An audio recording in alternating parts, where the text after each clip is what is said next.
저는 레위기를 하나님과 이스라엘 백성 간의 결혼 관계로 비유해서 설명하고 있는데요.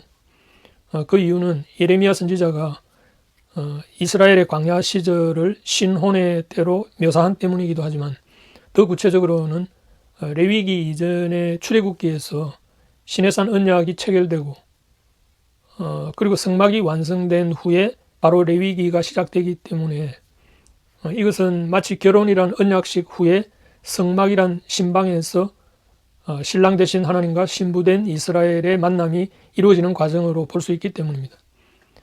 그런 점에서 볼 때 이 레위기 첫 세 장은 바로 이 신랑 신부가 신방에서 첫 대면하는 절차로 읽혀질 수 있는 것은 우리의 경험칙에 크게 반하지 않는다고 봅니다. 우선 신부된 이스라엘은 시내산 언약 이후에 바로 우상 숭배를 한 전력이 있는 아주 불충한 죄인이었지만 그 죄를 죽이고 새로 거듭난 정결한 신부로 탈바꿈합니다. 이것이 번제의 과정이죠. 그리고 이제 신부는 신랑을 만나기 위해 주안상을 마련해서 신방에 들어갑니다. 이것은 소제의 과정으로 볼 수가 있을 겁니다. 그리고 이제 레위기 3장에서의 화목제의 과정은 무엇이겠습니까? 바로 신랑과 신부가 침소에서 나누는 사랑의 기쁨을 만끽하는 단계가 아닐까요? 물론 이런 해석을 기계적으로 적용하지는 마십시오. 어디까지나 이해를 돕는 비유로 하셔야 합니다. 그러나 이 비유적 해석이 시사하는 바가 없진 않습니다. 우리가 얼른 상상하기로는 인간이 타락한 이후로는 결혼 관계에서 육체적인 에로스의 사랑만이 남았기 때문에 그러니까 이게 어디 나오느냐 하면 창세기 6장에 보면 노아 홍수를 앞두고 하나님이 인류의 패역한 모습을 보시고 나의 영이 영원히 사람과 함께 하지 아니하리니 이는 그들이 육체가 됨이라 고 말씀하셨죠. 그래서 우리는 부부간의 침소의 사랑을 에로스적으로 상상하게 됩니다. 그래서 하나님은 그 에로스를 아가페로 복원시키기 위해서 엄격한 절차를 두신 겁니다. 말하자면 하나님은 복음을 통해서 그 원래 하나님의 창조 질서를 회복하기 위해서 율법의 절차를 마련하신 거죠. 그런 점에서 화목제는 장차 그리스도를 통해 다시 하나님과 맺은 언약 백성 간의 친교와 연합을 완성하는 절차인 겁니다. 그렇다면 실제로 화목제가 그런 역할을 담당하는 것인지 성경 속으로 한번 들어가 보십시다. 일단 레위기 3장의 화목제는 외견상으로는 1장의 번제 규례와 비슷해 보이지만 몇 가지 차이가 있다는 점에 주목해야 하는데요. 우선 크게 네 가지 면에서 화목제는 번제와 차이가 있습니다. 첫째는 레위기 3장 5절에서 화목제물은 번제물 위에서 불사르도록 하는 규정입니다. 이것은 화목제물은 반드시 번제의 기초 위에서 드려진다는 의미입니다. 이것은 너무도 당연한 이치이기도 한데요. 죄에 대한 속죄가 없이 화목이 이루어질 수 없기 때문이죠. 로마서에서도 그러므로 우리가 믿음으로 의롭다 하심을 받았으니 우리 주 예수 그리스도로 말미암아 하나님과 화평을 누리게 되었느니라 고 하심으로 먼저 속죄를 통한 의롭다 하심을 받았기 때문에 그 다음 단계인 하나님과의 화평을 누리는 겁니다. 둘째는 번제가 제물 전체를 불에 태워 하나님께 올려드렸다면 화목제물은 제물의 가장 중요한 부위만을 불에 태워 하나님께 올려드리고 나머지는 제사장과 일반 백성들이 나누어 먹었다는 점입니다. 레위기 7장과 19장의 그 화목제 세부 규정에 있는 말씀인데요. 단 이틀 안에 모두 먹어야지 3일차에는 먹지 말도록 되어 있죠. 그리고 셋째는 번제가 하나님에게 향기로운 냄새가 되었다는 것에 비해 화목제는 여기에 추가로 화제로 드리는 음식이라는 말이 추가되어 있는 점입니다. 이것은 화목제가 하나님과 함께 나누는 공동 식사를 포함하고 있다는 것을 알 수 있습니다. 넷째로는 번제는 제물로 드리는 동물이 수컷이었어야 했지만 화목제는 수컷과 암컷 모두 가능하다는 점이고 또 번제는 새의 번제도 가능했지만 화목제물에는 새, 조류, 새의 번제는 없습니다. 이것은 번제가 개인적인 속죄와 헌신을 다짐하는 것인데 반해서 화목제는 제물로 드려진 고기를 제사장과 함께 나누어 먹도록 한 점을 염두에 둔 듯합니다.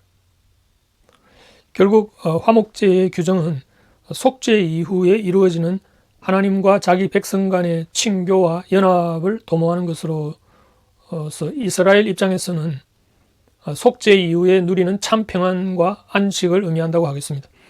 화목제에 해당하는 히브리어 원어는 샬람임이란 말인데요.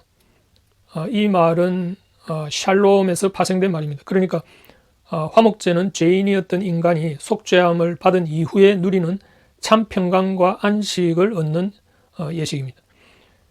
특별히 이 화목제는 오늘날 신약 시대를 살아가는 현대 그리스도인들에게는 각별한 의미를 가지는데요.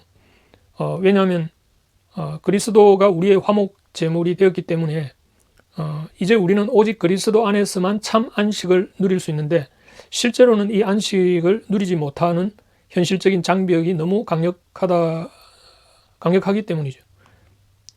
그것은 오늘날 현실이 바로 성공과 자아실현 같은 것에 대한 이야기만 쉴 새 없이 들려주기 때문인데요.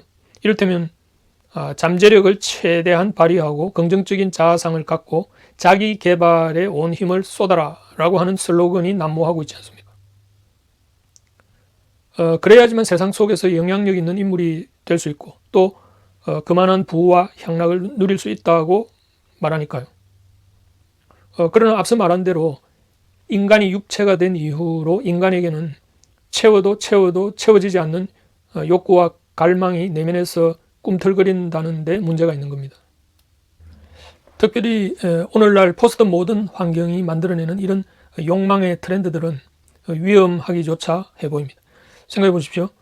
요즘 세계적으로 출산율이 저하되고 있지 않습니까? 한국은 유례 없는 세계 최저출산율을 기록하고 있습니다. 그 가장 큰 이유는 젊은이들이 결혼을 꺼리는 것 때문인데요. 이것은 요즘 세상이 부추기는 욕망과 욕구의 분출 시스템이 너무 많아서 한 사람에게 평생 헌신함으로써 다른 모든 가능성을 차단해야 된다는 것을 용납하기 힘든 겁니다. 그래서 계속 사람들이 안식 없이 방황하면서 인생을 허비하고 있는 셈이죠. 이것은 마치 예수님이 우물가의 사마리아 여인에게 네 남편을 불러오라 라고 하시는 데서 분명히 드러납니다. 그 여자에게 5번째 남자도 아직 진정한 남편이 아니라는 것이 무엇을 말해줍니까? 바로 그 여인의 정욕이 계속 반복되기만 하고 여전히 채워지지 않고 있다는 말이 아닙니까? 인간은 결국 그리스도 안에서 안식하기까지 우리에게 진정한 안식은 없다라고 한 그 어거스틴의 고백에서 알 수 있는 것처럼 우리의 위대한 화목제물이신 예수 그리스도를 믿는 믿음으로 주어지는 하나님과의 그 화평이야말로 우리가 누리는 진정한 행복인데 세상은 필사적으로 이 진리를 막고 있는 겁니다. 마지막으로 이 화목제물의 중요한 키포인트가 있습니다. 그것은 바로 이 제물을 함께 나누는 공동 식사입니다. 이것은 다른 제물에는 없는 화목제만의 요소인데요.